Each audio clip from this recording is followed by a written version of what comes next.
Bonjour à toutes et à toutes, vous m'entendez bien?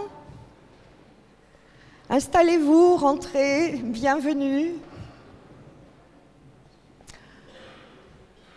Alors je ne sais pas pour vous, mais moi j'adore ce salon, c'est la 5e fois que je le fais et c'est une occasion vraiment de s'inspirer, de prendre plein d'informations, plein d'outils.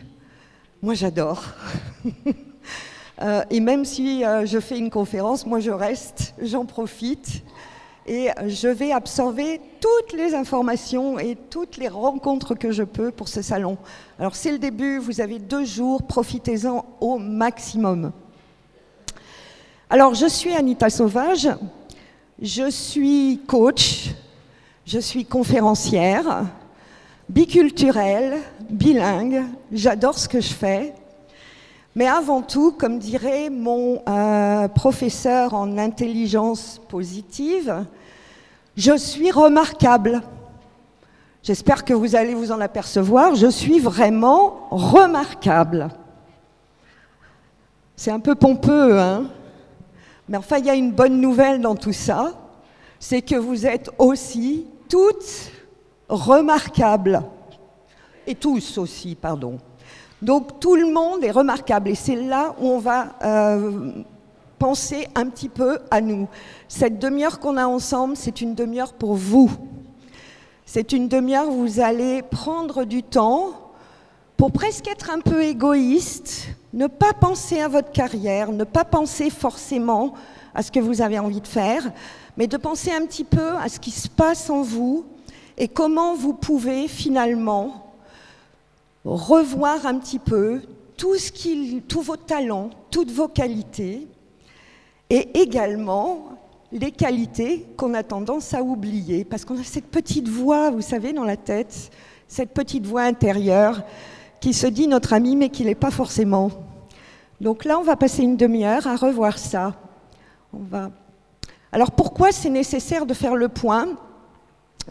C'est toujours nécessaire de faire le point, et il est important de le faire le plus souvent possible. Pas seulement quand on est en période de reconversion. Moi, des reconversions, j'en ai eu plein dans ma vie. Je continue à en faire, ça ne veut pas dire que ça sera la dernière.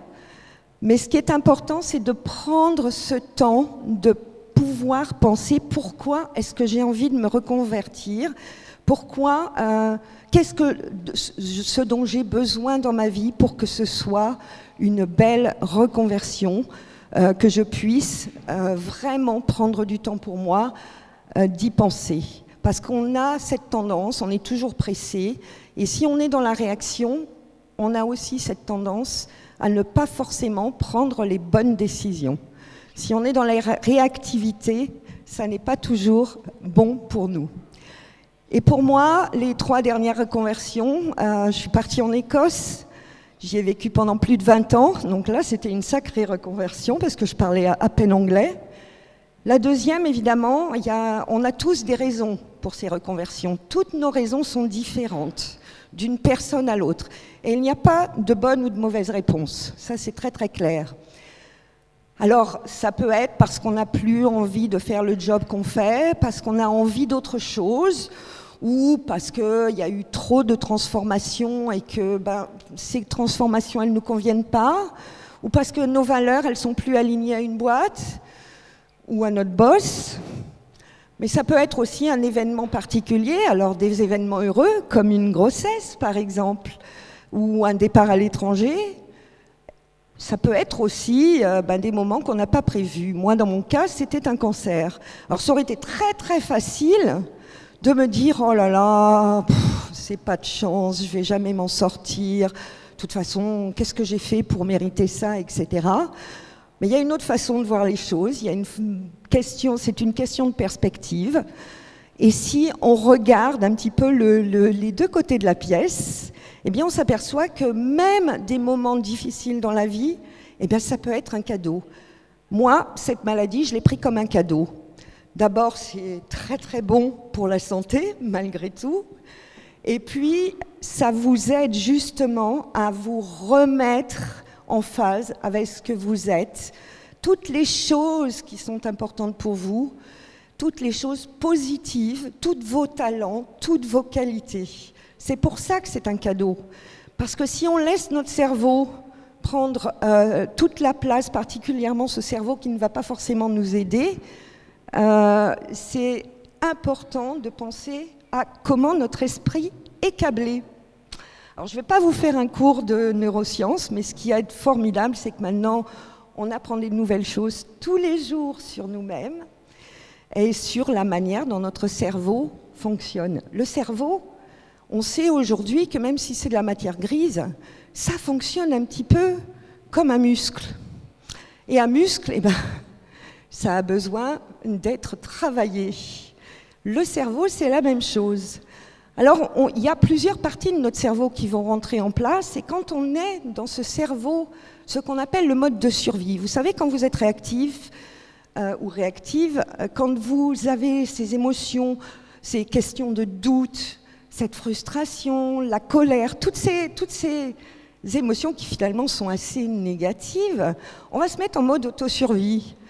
Mais ce mode de survie, attention, il est important. C'est un signal d'alarme. Il est important, c'est ce qui vous aide à ne pas traverser la rue quand il y a un camion qui arrive. Donc c'est très important.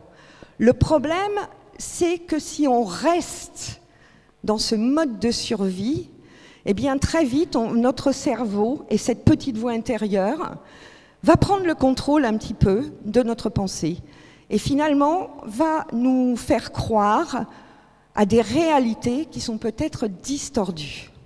La bonne nouvelle, c'est que cette autre partie de notre cerveau, qui est dans la partie droite du cerveau, ce qu'on appelle, nous, le cerveau de prospérité, en mental fitness et en intelligence positive, ce cerveau-là, c'est le cerveau qui va nous servir.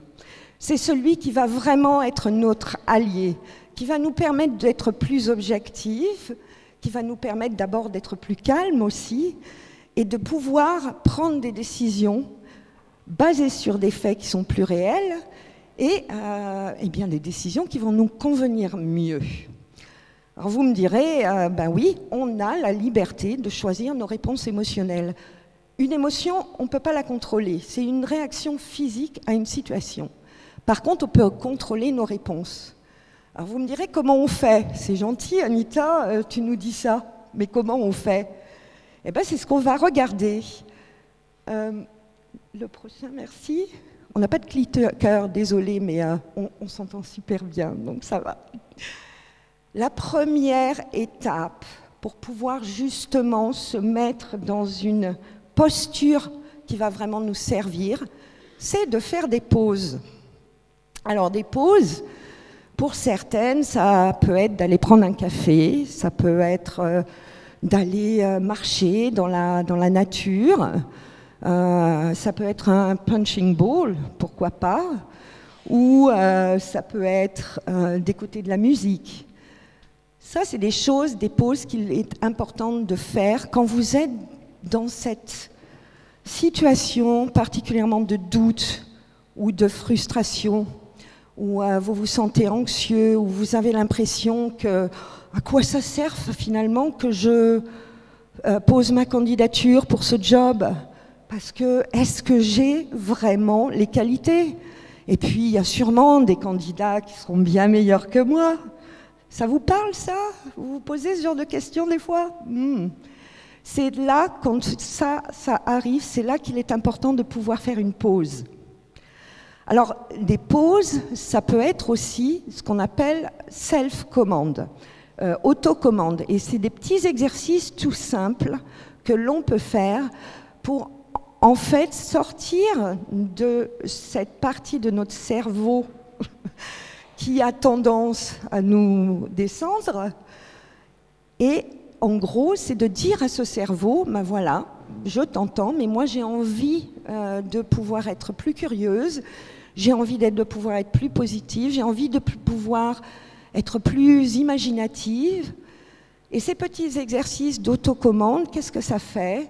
Ça permet justement de recadrer ces neurones dans notre cerveau, parce qu'on peut les développer. C'est ça qui est fabuleux, c'est qu'on peut les développer. Alors bon, comment on fait ça? Eh bien, vous vous rappelez, je vous ai expliqué qu'une émotion, c'est une sensation physique. Comment est-ce qu'on peut contrecarrer ça? Eh bien, c'est en utilisant nos sens. C'est en utilisant toutes ces sensations physiques et en se concentrant sur une sensation à la fois. Alors, vous pouvez utiliser le visuel, vous pouvez utiliser l'ouïe, la respiration, c'est un très bon truc aussi, la respiration. Et si vous voulez, on va en faire quelques-uns. Ça vous dit? Alors, il y en a certains que je vais avoir un peu de mal à faire, puisque j'ai un micro à la main. Mais finalement, ce micro, il va me servir. Parce que si l'on utilise le toucher, par exemple, si vous frottez, allez-y, faites comme moi.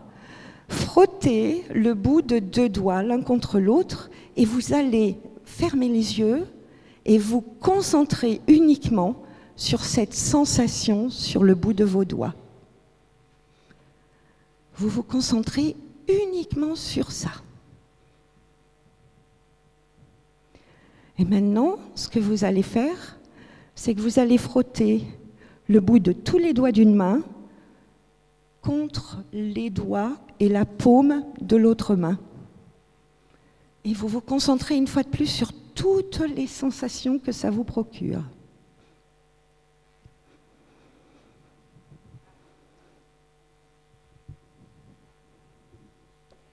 Maintenant, on va utiliser l'ouïe. Et je vais vous proposer de fermer les yeux une fois de plus et de vous concentrer sur le bruit le plus lointain que vous pouvez entendre.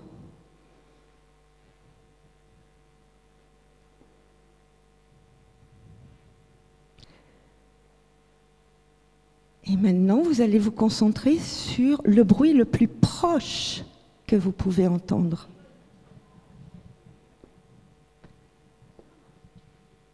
Et si vous n'avez pas encore entendu votre respiration, entendez-la.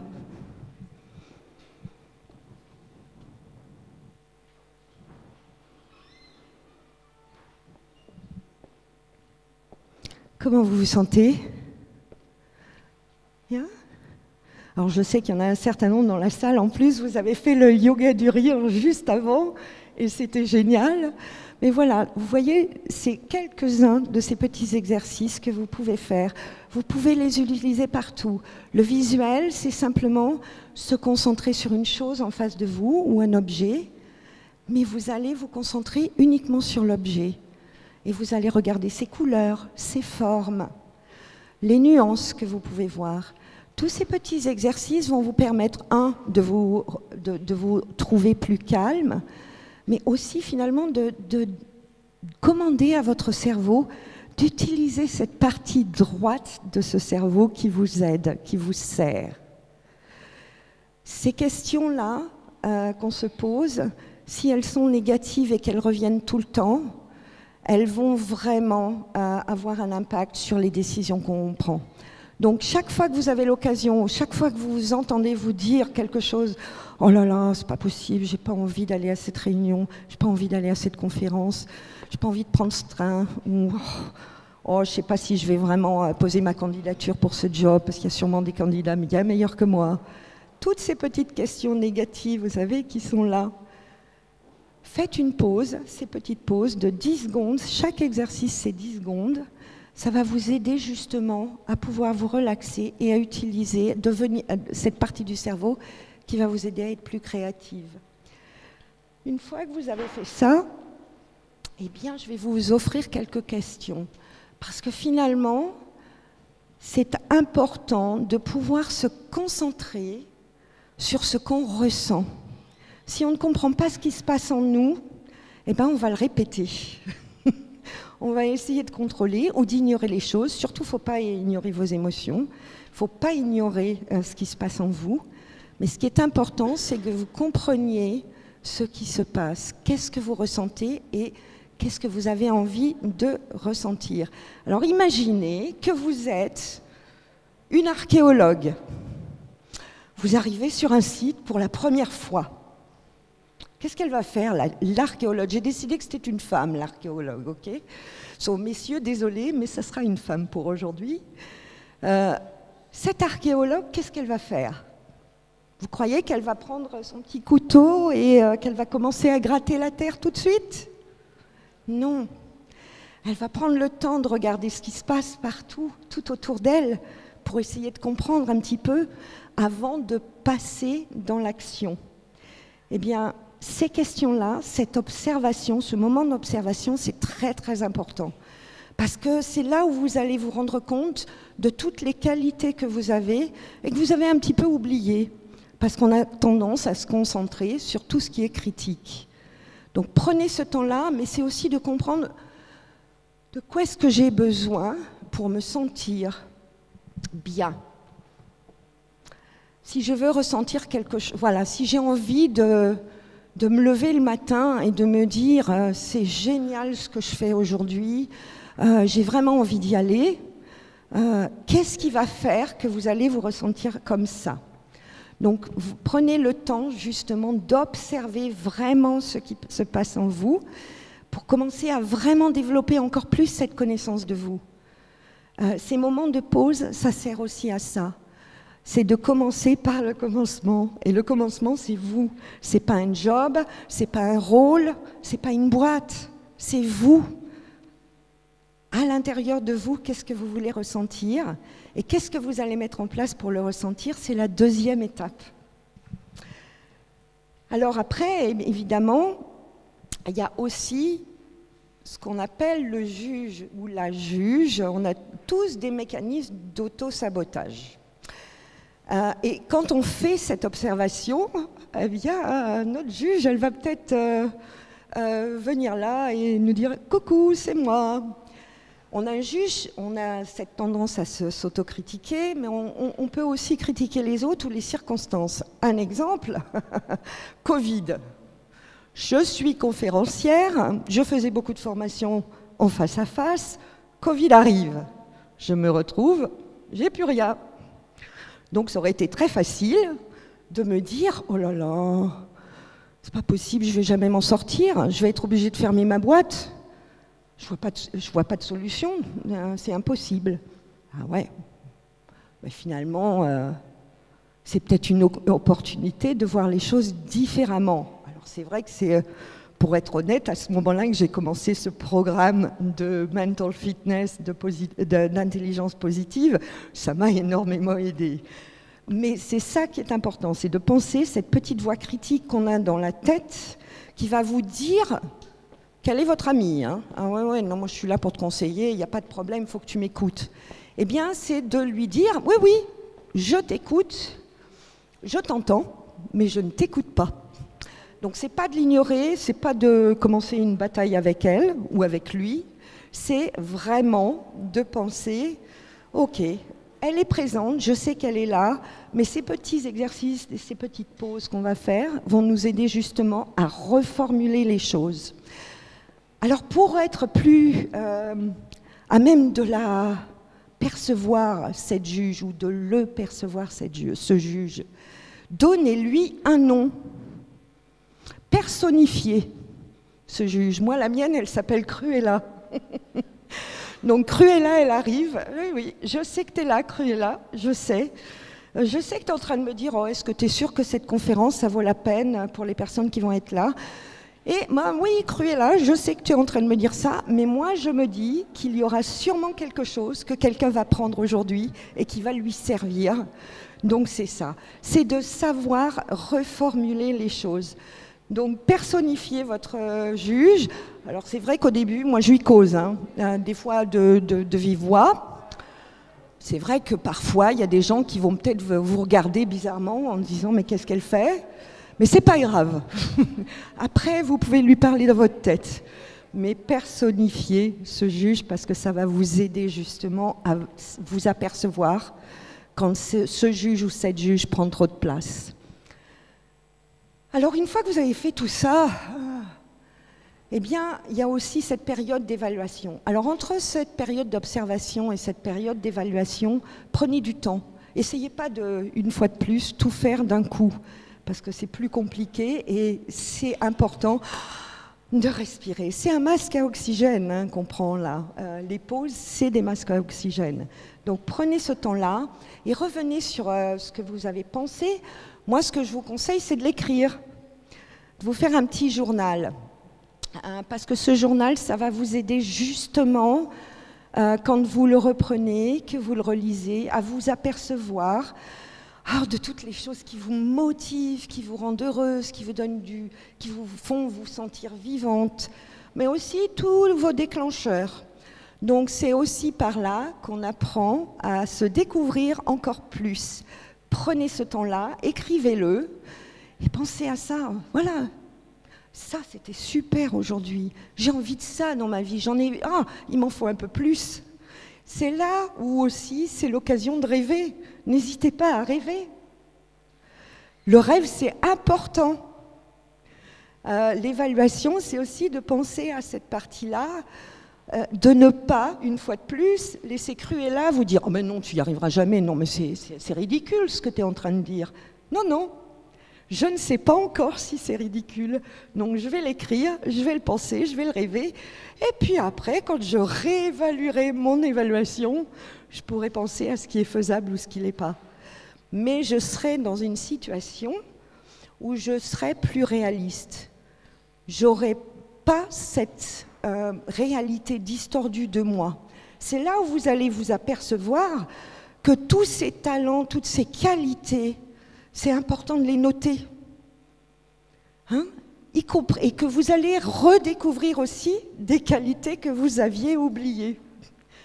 Donc ça, écrivez-le. C'est un petit peu, imaginez que, voilà, vous écrivez le livre de votre vie, mais c'est la vie future que vous écrivez, ok ? Parce que chaque jour, c'est une page blanche. Et vous êtes écrivaine, toutes. Non seulement vous êtes remarquable, mais en plus, vous êtes auteur. C'est pas beau, ça? Alors, prenez ce temps-là de penser, cette page blanche, c'est moi qui vais la remplir.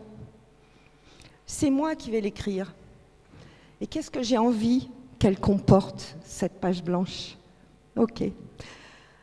Alors, le mot de la fin, avant que nous puissions passer à des questions-réponses, c'est de penser que si vous faites ces temps de pause, si vous sortez de votre propre Cruella, vous allez prendre de la hauteur. Prendre de la hauteur, ça vous permet d'avoir un petit peu plus d'options qui vont s'ouvrir à vous. Vous allez avoir une autre perspective. Alors je ne dis pas que ça se fait du jour au lendemain, attention. Ça va prendre un certain temps, c'est normal. Mais ce qui est important, c'est de pouvoir prendre le temps de faire ce point-là. Ça va vous ouvrir aussi des possibilités. Vous n'allez pas rester dans ce petit moment où « ah non, j'y arriverai jamais ». Et puis, vous aurez une meilleure connaissance de vos pourquoi. Pourquoi est-ce que je veux me sentir comme ça? C'est là où on commence à travailler sur ces pourquoi. Et les pourquoi, c'est ça qui va vous faire avancer. Ce qui ne vous aide pas, justement, c'est qu'on a toutes et tous cette tendance à commencer par le comment. Je ne sais pas comment. Alors vous oubliez le comment pour le moment. Vous vous concentrez sur le pourquoi, vous vous concentrez sur vous. Parce qu'une fois que vous comprenez mieux vos pourquoi et ce dont vous avez envie, eh bien le comment, il sera plus facile à trouver parce que vous aurez déjà trouvé toutes vos motivations et tout ce qui vous fait vous sentir bien, qui vous fait vous sentir enviée, qui vous fait vous sentir heureuse. Ça, c'est quelque chose que j'ai toujours fait quand j'ai fait des reconversions. Et comme vous pouvez le voir à mon sourire, eh ben, ça m'a servi. Je me sens très vivante. Donc, profitez-en. Faites-le aussi souvent que vous pouvez. Parce que finalement, l'espérance mène plus loin que la crainte. Si on reste dans la crainte, on n'avance pas. Et que si on commence à voir les choses d'une manière différente, eh bien les choses, elles vont être différentes. Merci beaucoup à vous toutes et à vous tous.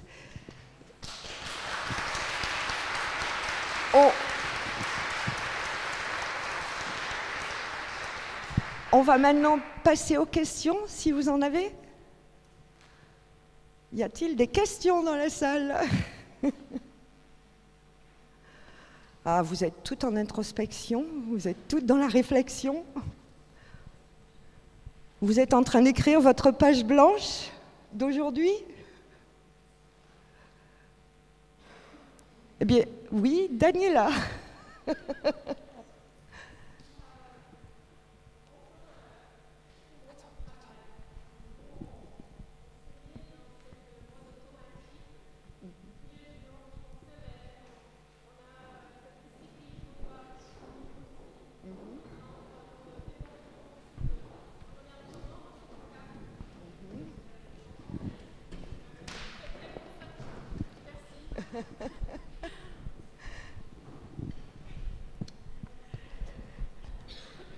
Merci.